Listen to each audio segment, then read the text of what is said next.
நிலாவும், சோழனும் ஒரு வேள சேர்ந்து வாழலாம் அப்படின்னு சொல்லிட்டு அவங்க மனசுக்குள்ள ஒரு லவ் வந்து சேர்ந்தாலும் கூட, இந்த ராகவ் வந்து கண்டிப்பா பிரிச்சு விட்டுருவாரு அப்படின்னு தான் நெனைக்கிறேன். நீங்க என்ன நெனைக்கிறீங்கன்னு மறக்காம கமெண்ட்ல சொல்லுங்க. ஸோ இப்ப சோழன் வந்து நிலா கூட கார்ல உட்காந்து டீ குடிச்சிட்டு இருக்கிறாங்க.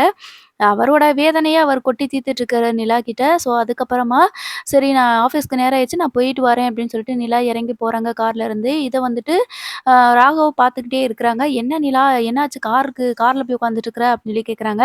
"ஆமா ராகவ் இது டீ டைம் தானே." அப்படியே வந்து சோழன் டீ வாங்கிட்டு வந்தாங்க. அப்படியே கார்ல உட்காந்து குடிச்சிட்டு வரேன் அப்படின்னு சொல்லி சொல்றாங்க.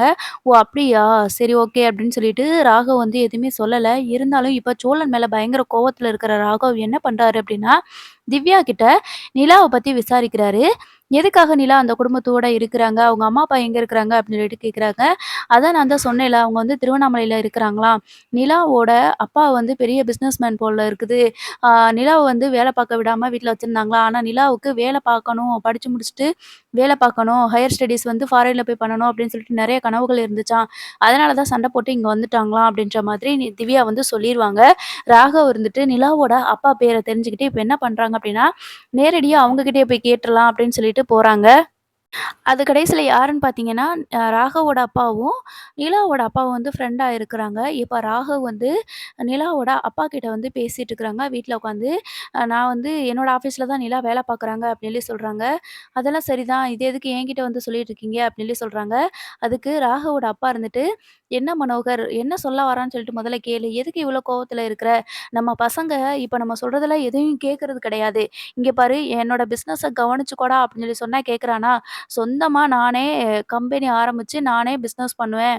நானே வந்துட்டு முன்னுக்கு வருவேன் அப்படின்னு சொல்லிட்டு பாரு, அவனா வந்து கம்பெனி ஆரம்பிச்சு நடத்திட்டு இருக்கான். ஓரளவுக்கு நல்லா தான் ரன் பண்றான். இன்னமும் நெறைய ஆர்டர்ஸ் அவனுக்கு வரத்தான் செய்யுது. எனக்கும் கொஞ்சம் பெருமையா தான் இருக்கு. அதே மாரி தான் நம்ம பசங்களும்.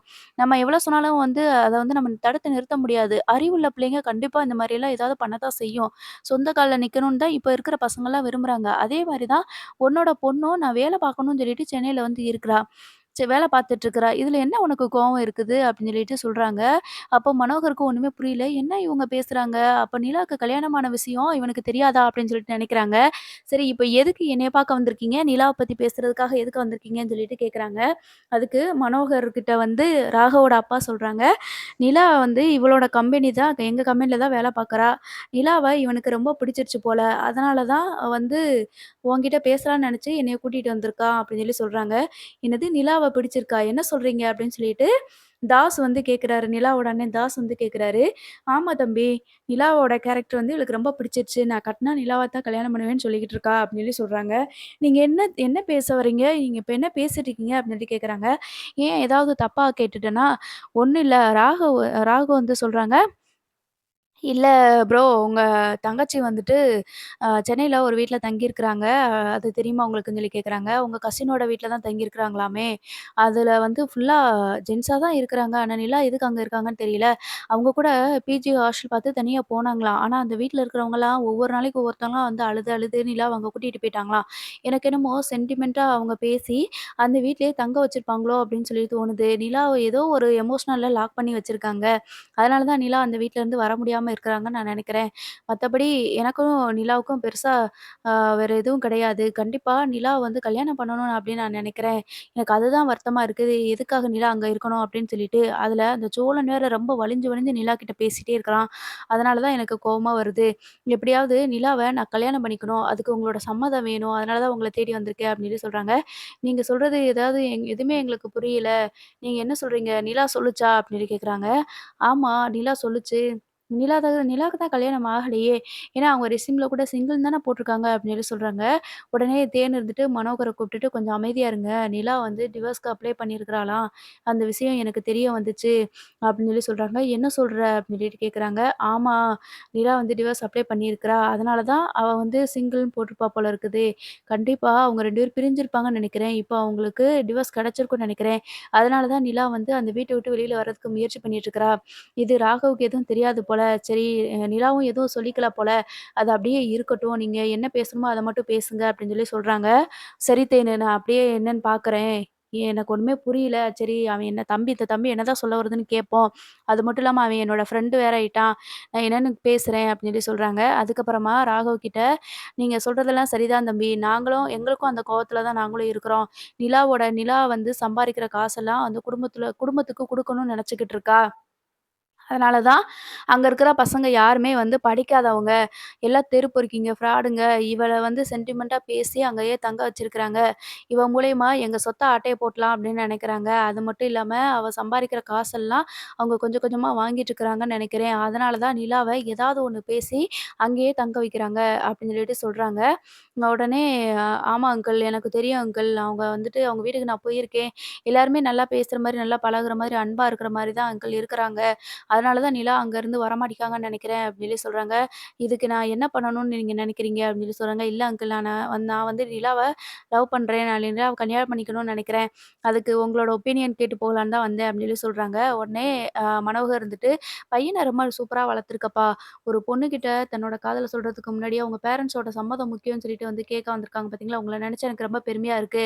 ஆனா நிலாவ நீ எப்படியாவது அந்த வீட்ல இருந்து நீ முதல்ல வெளியில கொண்டு வந்துட்ட அப்படின்னா, அதுக்கப்புறம் அத பத்தி பேசிக்கலாம் அப்படின்னு சொல்லிட்டு சொல்றாங்க. தாஸும் இருந்துட்டு, "நீங்க கவலைப்படாதீங்க மாப்ள" அப்படின்னு சொல்லி சொல்றாங்க. "என்னது மாப்பிள்ளையா?" அப்படின்னு சொல்லிட்டு ராகவ் வந்து பார்க்குறாரு. "ஆமா, என் தங்கச்சிய நீங்க கல்யாணம் பண்ணிக்க போறீங்க. அப்ப நீங்க எனக்கு மாப்பிள தானே. இப்பயும் ஒண்ணும் பிரச்சனை இல்ல. நிலாவ வந்து கண்டிப்பா சொத்துக்காக தான் அவங்க ஏதேதோ சொல்லி மிரட்டி வச்சிருக்காங்க. அதனால தான் நிலா வந்து அதே வீட்ல இருக்கிறாங்க.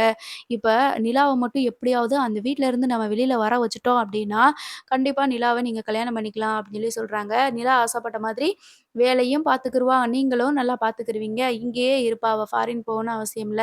இதுக்கு மேல எங்களுக்கு என்ன வேணும்? என் ஃப்ரெண்டோட பையனா வேற போயிட்டா அப்படின்னு சொல்லிட்டு குடும்பத்தில எல்லாருமே உட்காந்து மொத்தமா பேசுறாங்க. "சரி அங்கிள் இப்ப நான் என்ன பண்றது?" அப்படின்னு சொல்லி கேட்குறாங்க. அதுக்கு வேற ஒண்ணுமே கிடையாது. அந்த குடும்பத்து மேல வெறுப்பு வர்ற மாதிரி, அதாவது நிலாவுக்கு அந்த குடும்பத்து மேல வெறுப்பு வர்ற மாதிரியும், அவங்க கிட்ட இருந்து பிரிய வைக்கிறதுக்கு நிலாவே வந்து அந்த வீட்ட விட்டு வெளியில வர்ற மாதிரி நம்ம பண்ணணும். மொத்தமா வெறுத்துட்டு வரணும். அப்பதான் வந்து நிலா நம்ம சொல்றத கேட்பா.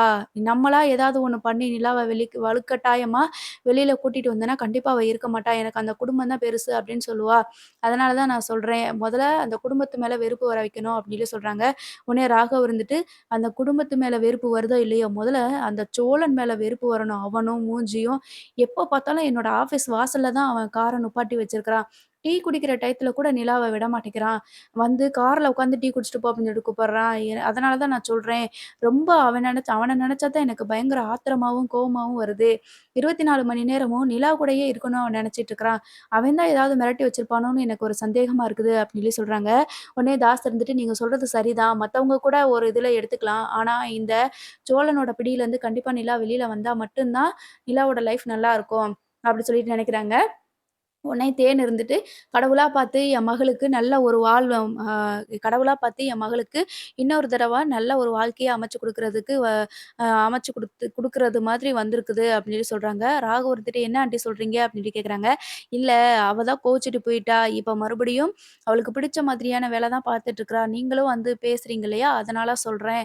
அவளுக்கு இந்த தடவ நல்லபடியான வாழ்க்கை அமையணும் அப்படின்னு நினைச்சுட்டு நான் ரொம்ப ஹேப்பியா இருக்கிறேன், சந்தோஷமா இருக்கிறேன்." அப்படின்ற மாரி சொல்றாங்க. "கண்டிப்பா அங்கிள் கவலைப்படாதீங்க ஆன்டி. நான் எப்படியாவது நீலாவ அந்த குடும்பத்திலருந்து பிரிச்சு நான் கூட்டிட்டு வரேன். கண்டிப்பா எங்க கல்யாணம் நடக்கும்." அப்படின்னு சொல்லிட்டு போறாங்க. ஸோ மிகப்பெரிய குழப்பம் ஒண்ணு. அடுத்து ராகவும், அவங்க நிலாவோட ஃபேமிலியும் சேர்ந்து பண்ண போறாங்கன்னு நெனைக்கிறேன். தொடர்ந்து பார்ப்போம் என்ன நடக்குதுன்னு. மறக்காம நம்ம சேனல சப்ஸ்கிரைப் பண்ணி வச்சுக்கோங்க. தேங்க்ஸ் ஃபார் வாட்சிங்.